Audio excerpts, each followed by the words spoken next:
Bonjour mes chers amis, je suis très heureux de vous retrouver aujourd'hui.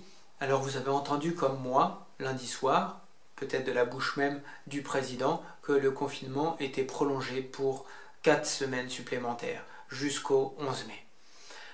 L'épreuve continue. L'épreuve continue et cela nous demande de persévérer dans la patience. La patience dans les épreuves, vous le savez, c'est le fruit du mystère que l'on contemple, le quatrième mystère douloureux, lors de la récitation du chapelet, le portement de croix. Jésus a porté sa croix et nous sommes appelés à porter notre croix aussi. Le Christ au jardin, avant son agonie, en priant son Père, dit « Je ne te demande pas de les ôter du monde, mais de les garder du mal. » Et le monde, avec tout ce qu'il représente, ses tentations, ses difficultés, ses épreuves, le Christ ne nous demande pas de nous ôter du monde et de nous faire une belle vie. Il ne demande pas ça à son Père, mais de nous garder du mal, en particulier du mal moral, qui pervertit notre âme et qui l'éloigne de Dieu. Mais toutes les épreuves, il les permet.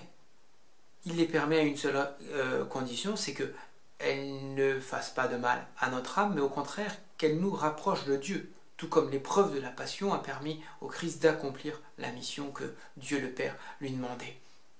Mais vous allez me dire, mais vous nous dites ça, on est dans l'octave pascal, on fête la résurrection, le portement de croix c'était vendredi dernier et c'est terminé. Alors oui, c'est terminé, mais pour qui? C'est terminé pour le Christ, qui est passé par la mort, qui a vaincu la mort et qui est ressuscité. Ça, c'est vrai.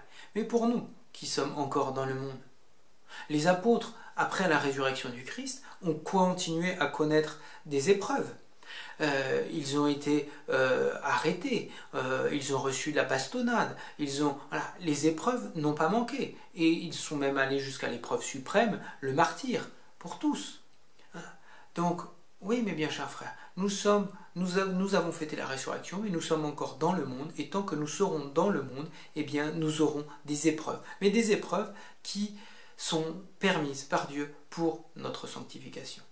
Je suis absolument certain que cette épreuve, comme un peu toutes les grandes catastrophes mondiales ou européennes qui ont été permises par Dieu, le sont pour que le peuple se convertisse, pour que le peuple de Dieu se retourne vers lui. Or, je n'ai pas besoin de vous faire de grands dessins, vous savez que le monde actuel s'est beaucoup détourné de Dieu. Les pays soi-disant développés, avancés, se sont éloignés de Dieu, ils ont mis leur confiance en l'homme et non plus leur confiance en Dieu. Donc si cette épreuve se prolonge, c'est certainement parce que le monde ne se convertit pas. Alors, il faut que nous travaillions à la conversion du monde. La première chose, c'est ma propre conversion à laquelle il faut que je travaille. Sainte Thérèse de l'Enfant Jésus disait « Une âme qui s'élève, élève le monde ».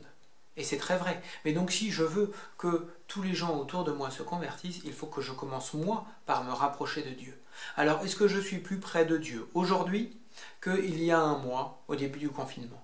J'espère que la réponse est oui, et je le crois, je pense que beaucoup parmi vous ont pu intensifier leur vie de prière, faire plus attention. Le confinement rend la vertu de charité peut-être est mise à l'épreuve et elle peut mieux s'exprimer.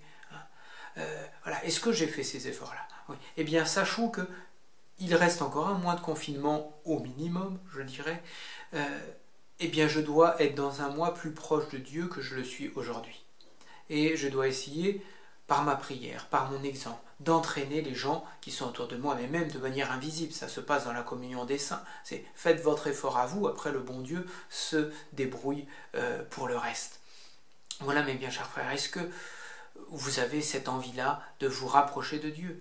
Est-ce que votre vie de prière, que elle soit familiale ou en couple, ou votre prière personnelle, est-ce qu'elle s'est approfondie ces derniers temps? Est-ce que vous avez soit donné plus de temps à Dieu? Si c'est possible, il faut le faire. Est-ce que j'ai cherché à mieux m'unir à lui en tout cas? Et puis, le bon Dieu nous demande cette prière, mais il nous demande aussi dans les actions que nous faisons. Est-ce que je peux offrir chacune des actions que je fais durant la journée à Dieu? Est-ce qu'elles peuvent être agréables pour Dieu? Il y a peut-être une partie de notre vie où un petit jardin secret que nous avons dans notre âme et qui est bien fermé à double tour. Et nous ne voulons pas que Dieu vienne s'y mêler parce qu'il risquerait de trouver des choses qu'il faudrait arracher.